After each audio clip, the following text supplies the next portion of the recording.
Hello and welcome to Serendipity. I'm Jesslyn Wheelis, one of the children's librarians at the Summit Public Library. We are beginning our summer program, and this summer all of the programs after today, all of the programs will be about animals. And I know you kids love animals as much as I do, so we're going to have a good time. Today we are celebrating Midsummer's Eve. This is an exciting time of the year, the Summer Solstice. On the Summer Solstice, the day is the longest day of the whole year, and the night is the shortest night. And through the centuries, people all over the world have celebrated the Summer Solstice. In Europe, in Sweden especially, this is a great holiday, one of their biggest holidays every year. And there are all sorts of festivities that go with it. So we're going to have a book that tells all about the festivities celebrating the summer solstice all over the world. Now, serendipity, we're going to have two kinds of serendipity all summer. One kind is this, a film. We call that virtual serendipity. The other kind is we're actually going to have programs at the library for children, and you can come to the front lawn. We have a big tent put up, and that's where we will do live serendipity every Thursday at 4. Now, if you would, please register for both kinds, the live serendipity and the virtual. With the virtual, we need your email address if you register so that we can send you the link to the film. Now, in honor of the summer solstice, we are going to learn about all kinds of exciting traditions, and one of them has to do with fairies. And so we're going to call upon the fairy godmother to help us with that. Hello, everybody. Hello. Well, hello, it's good to see you. Do you like to celebrate the summer solstice? Oh, I do. It's one of my favorite times of the whole year. Good, good. Well, you know, people in past times believed that on Midsummer's Eve, fairies trooped all over the countryside. They came out of fairyland and they rode on their horses and they trooped all through the countries. And if somebody was lucky enough to see them, they might be able to make a wish. What do you think about that? Oh, I think it's wonderful. I hope I see them this year since I'm a fairy myself. Okay. Now, another thing I wanted to tell you about. Many countries have interesting traditions. And one of them that I particularly like is called the magic cake. And two girls would bake a cake together. Then two girls would put icing on it. And then two girls would slice the cake and put a slice of the cake under each girl's pillow. And if she slept there with the cake slice under her pillow, she would dream about the man she was going to marry. What do you think about that? I think that's the most ridiculous thing I've ever heard of in my life. Why would you bake a cake and then slice it up and stick it under pillows? Maybe people would like to eat the cake. Oh, well, they could make another cake, I suppose. That's silly. And what if the girl is a restless sleeper? I hadn't thought about that. You mean like she tossed and turned all night? Oh, yes. If she did that and pushed the pillow on the floor, oh dear, then what would happen? Then she would have icing and cake all on her face and in her hair. It's ridiculous. Oh, I never thought of that. Well, some people do that anyway, so let's hope they don't get icing and cake all over their hair. Well, I think it's time to move along, and we're glad you're with us. We're going to move forward now with a song. Oh boy, I love singing. Good. Now, the song we're going to do now is called In the Summertime, and it was originally performed and popular by a band called Mungo Jerry. It was on the radio all the time, and the lead singer of that band, Ray Dorset, wrote the song. Now, I have changed the words to the song to fit us better, what we do in the summertime. So as I always say, I decomposed the words. the summertime, when the weather's fine, you can reach right up and touch the sky. When the weather's fine, we go swimming, we go fishing all the time. Ride your bike, fly a kite, go out and see what you can find. Give your mom a break, take her out for a meal. Give your daddy $5, help him out, that's the deal. Run along the lane, do a hop, do a skip or 25. Make time for reading, that's the way to enrich your mind. You're not bad kids, you're not dirty, you're not mean. You love everybody and you always say please when the weather is fine. You play with friends and go to the library. You're always happy, life's for living, yes, that's our philosophy. Sing along with us, da-da-dee-dee-dee, dee-dee-dee-da-da, yeah, we're happy. Dee-da-dee-da-da, dee-da-da-dee-da-da-dee-da-da. Life's for living, yeah, that's our philosophy.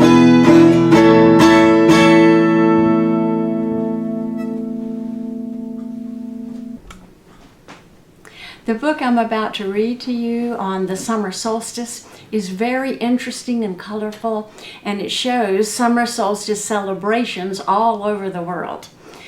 Strangely, it does not include Stonehenge in England.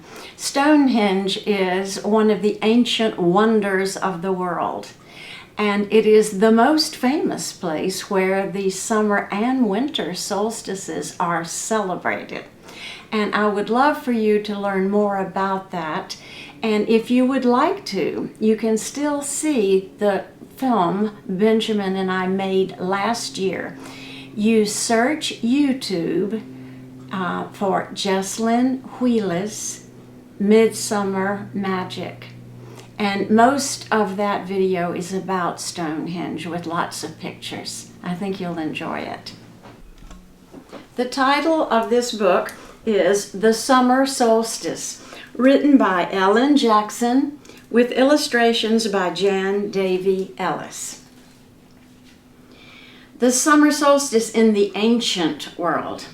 Long ago, on the summer solstice, a group of Lithuanian villagers climbed to the top of a hill, carrying a wheel that had been soaked in tar and covered with bundles of straw. As the last colors of twilight slowly faded, the straw was set on fire with a torch. The villagers cheered as the blazing wheel rolled down the hill and into the river. Some of them jumped back and forth over the flames. I would never do that. The wheel was still burning as it sank into the water, and the villagers considered that to be a good omen. The harvest would be plentiful, even though the sun, like the wheel, would soon begin its descent in the sky. People have always looked up at the sun with wonder and gratitude. From earliest times, the sun has been recognized as the source of warmth and light. Without the sun, the world would be cold and dark, and life could not exist. The sun was so important to ancient people, it was sometimes viewed as a god. People wanted to celebrate the day when the sun was at its highest point in the sky, the summer solstice. In North and South America and in Europe, people built structures to help them track the movement of the life-giving sun. More than 2,000 years ago, Native American tribes in the United States and Canada built circles of stones. These circles usually had one spoke that pointed to the place where the sun rose on the summer solstice. The Chumash Indians of California cut holes in the walls or ceilings of caves. Through the holes, a beam of light shone on sacred art painted on the walls, but only on the summer solstice. The Anasazi Indians of New Mexico painted 2 spirals on a rock in Chaco Canyon. At noon, on the summer solstice, a dagger of light pointed to the center of one of the spirals. The summer solstice was the most important day of the year in ancient Egypt. Not only was the sun at its peak, but the waters of the Nile River would begin to rise at this time too. The Egyptians held a special festival at the summer solstice to honor the goddess Isis. They believed that Isis was mourning for her dead husband, Osiris, and that the tears from her eyes made the Nile swell and overflow. The summer solstice was a joyful time in ancient Europe and Great Britain, an occasion for playing games, lighting bonfires, rolling burning wheels down a hill. Summer was thought to begin on the first day of May and to end at the beginning of August. The summer solstice occurred midway between these 2 dates, and for this reason it was called Midsummer. In Great Britain and Europe, huge bonfires were lit after sundown on Midsummer's Eve. Everyone, including the children, stayed up all night until dawn. Dancers dressed as unicorns and dragons wandered from bonfire to bonfire. Houses were decorated with lilies, fennel, and St. John's wort. Fairies were thought to wander the earth on Midsummer's Eve, and children sometimes left food in the garden for the fairies. It was thought that anyone who stood under an elder tree would see the king of the fairies and his courtiers. Legends told of the marvelous events that were said to occur on Midsummer's Eve in the British Isles. Cadbury Castle in Somerset, England, was built on a hill that was said to be hollow. According to legend, every 7 years at midsummer, the hillside opened up, and King Arthur and his knights rode forth to water their horses. Once the horses had quenched their thirst, the king and his men rode back into the hill to sleep for another 7 years. The Shetland Islanders told stories of strange, bewitched creatures called selkies. For most of the year, selkies were said to live in the ocean as seals. But on Midsummer's Eve, the selkies would come ashore, shed their skins, and dance like humans all night. At dawn, they returned to the ocean to live as seals for another year. In Ireland, people would sometimes walk around the solstice bonfires reciting prayers. After the prayers, the fun would begin. Music, dancing, and storytelling were part of the festivities. When the fires had gone out, farmers would sprinkle the ashes on their fields to bless the crops. In a region called Bohemia, which is now part of the Czech Republic, girls made wreaths to prepare for the summer solstice. When the bonfires were lit, the girls would stand on one side of the fire while the boys stood on the other side. Each girl would throw a wreath across the fire to her sweetheart. The singed wreaths were thought to prevent sickness, and they were kept for good luck.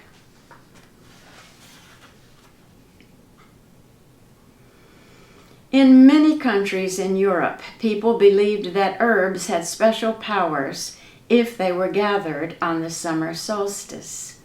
Hazel branches cut on the eve of the solstice were used to search for water or gold and precious jewels.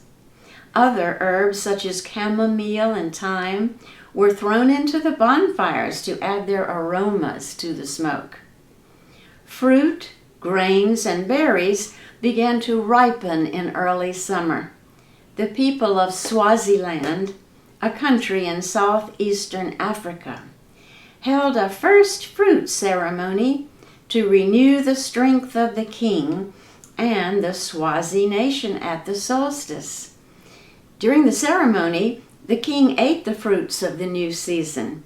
Then he joined his warriors in a special dance. The ceremony was intended to drive away evil of the past year and prepare everyone for the year to come.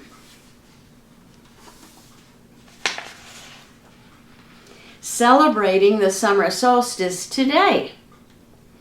While many of these ancient customs have disappeared, the summer solstice continues to be celebrated in parts of Europe today.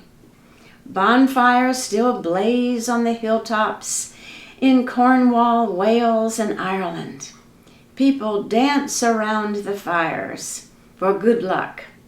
When only hot coals remain, children are lifted across the glowing embers.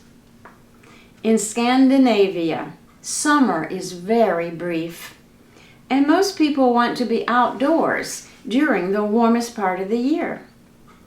In parts of Norway, the sun doesn't set at all from mid-May to July, so it's daytime all the time from the middle of May to July in Norway. On Midsummer's Eve, the Norwegians light fires in the mountains, in the valleys, and along the shores. Musicians play, and people in folk costumes dance all night long. In Sweden, apartments, buildings, homes, and even cars are decked with birch boughs and flowers. A pole, called a madstang, is decorated with leaves, streamers, and flowers, and the Swedish flag is placed at the very top. The villagers flock to the village green, where they laugh and cheer as the pole is raised and wedged into a deep hole. Children join hands and circle around the pole, while the adults, dressed in traditional costumes, dance the windmill dance or the Three Carls polka. Communities in the United States and Canada also observe the solstice. In Santa Barbara, California, people celebrate with a noontime parade featuring fantastic costumes, music, dancing, and street theater. In Anchorage, Alaska, the Gold Panners baseball team, which has produced several major league players, plays a nighttime game using no artificial lights.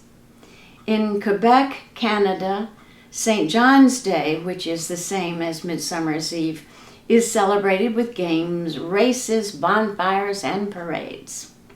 While everyone enjoys the balmy days of summer, people today seldom worry about the dark days ahead. Scientists now know why the days are longer in the summer and shorter in the winter. The seasons are caused by the changing position of Earth in relation to the sun. If you stick one toothpick in the top of an orange and another toothpick in the bottom, you can see how the position of Earth creates the seasons.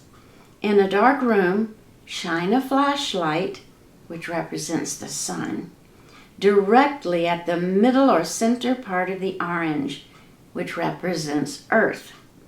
Tilt the North Pole toothpick slightly toward the light. You will see that most of the light shines on the top part of the orange. This is is the position of the sun and earth during the northern hemisphere's summer. Now, tilt the North Pole slightly away from the light. This is the position of Earth at the time of the northern hemisphere's winter solstice, when it receives less light than the southern hemisphere. People living in the tropics near the equator do not have true seasons. There, the amount of light is always the same, and the temperature is always warm. Today, we honor the sun as the giver of warmth and light. But now we know that the sun is a huge ball of helium and hydrogen gas, located 93 million miles from Earth. Other materials such as iron, copper, and gold are present in the sun, but they are also in the form of gases. The sun is very large. More than 1 million Earths could fit inside it. Yet astronomers call it a yellow dwarf, a medium-sized star on the edge of a vast galaxy. As Earth revolves around the sun, it spins like a top, making a complete rotation or turn every 24 hours. The sun is bright because it is closer to Earth than the other stars we see in the sky. It is only one of countless millions of stars, but it is special to us, of course. It is the source of almost every form of energy on Earth. All living things rely on the amazing sun for their existence. The summer solstice is a time of joy, a time to dance and be happy.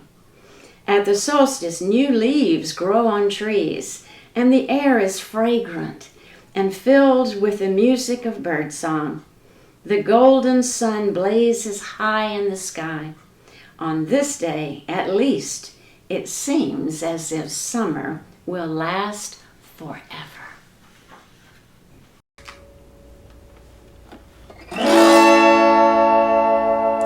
Come follow, follow, follow, come follow, follow me. Whither shall I follow, follow thee?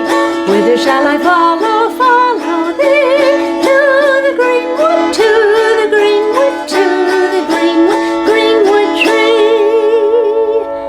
Come follow, follow, follow, come follow, follow me. Whither shall I follow, follow thee? Whither shall I follow, follow thee? To the greenwood, to the greenwood, to the greenwood, the greenwood tree.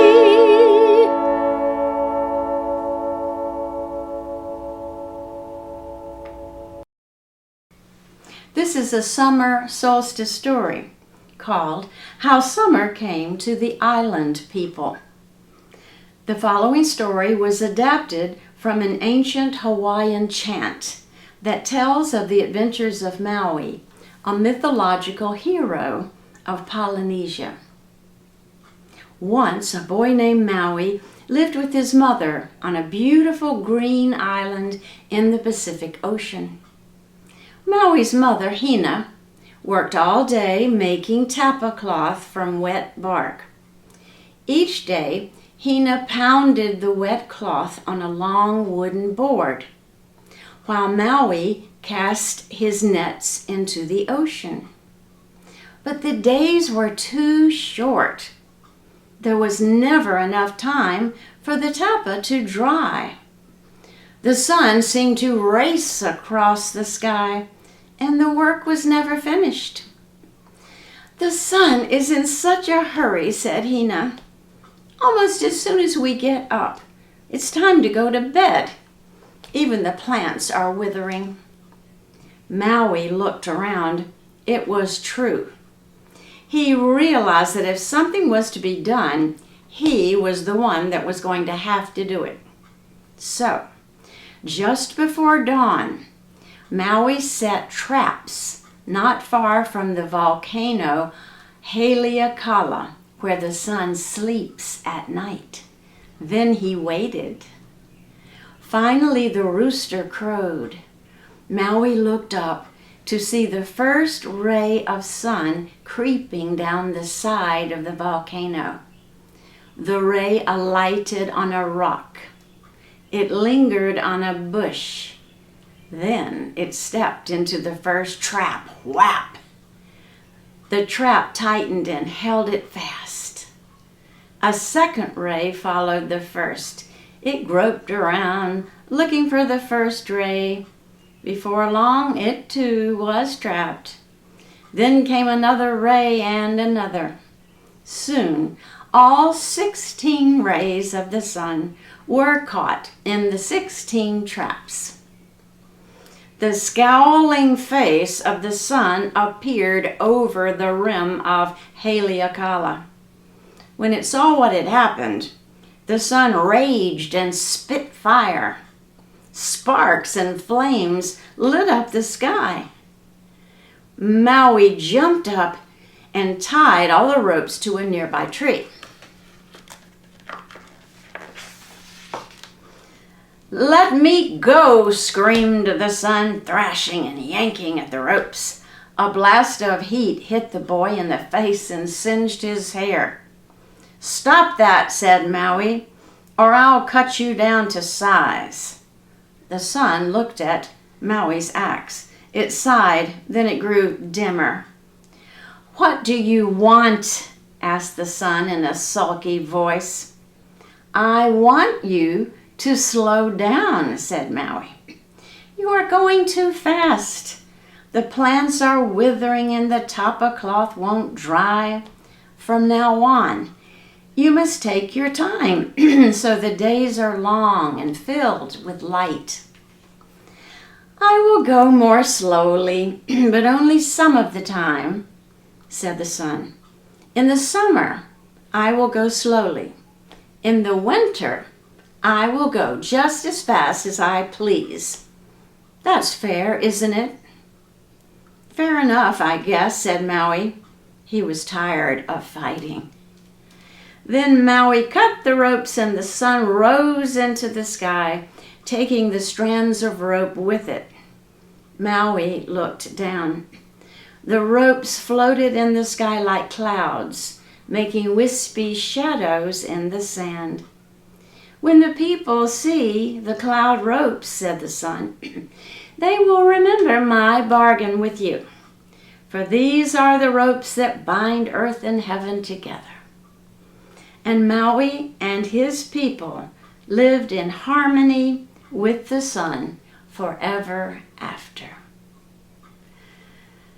And that's the story of how summer came to the island people. At the end of each Serendipity program, I like to suggest a craft or art or an activity that you might want to do at home that connects with the program. This is a sunflower. You can see as you look at it that the little flowers look a lot like the sun, especially the way we draw the sun when we draw pictures of it. And that's why they are called sunflowers. So one thing you might do for fun is get a little pot, small little pot about this size, and you put a sunflower seed down about an inch, about that much, and then water it, keep it moist, don't drown it, just keep it moist, and eventually a little sunflower will grow up. And the other possibility for you is you could draw a picture of a sunflower, which I had fun drawing, especially drawing and coloring in the petals on the sunflower. I hope you have fun with that. And next week, we will have a program about Coco, the famous gorilla who learned to communicate with her keeper by doing sign language. It's a wonderful true story. See you then.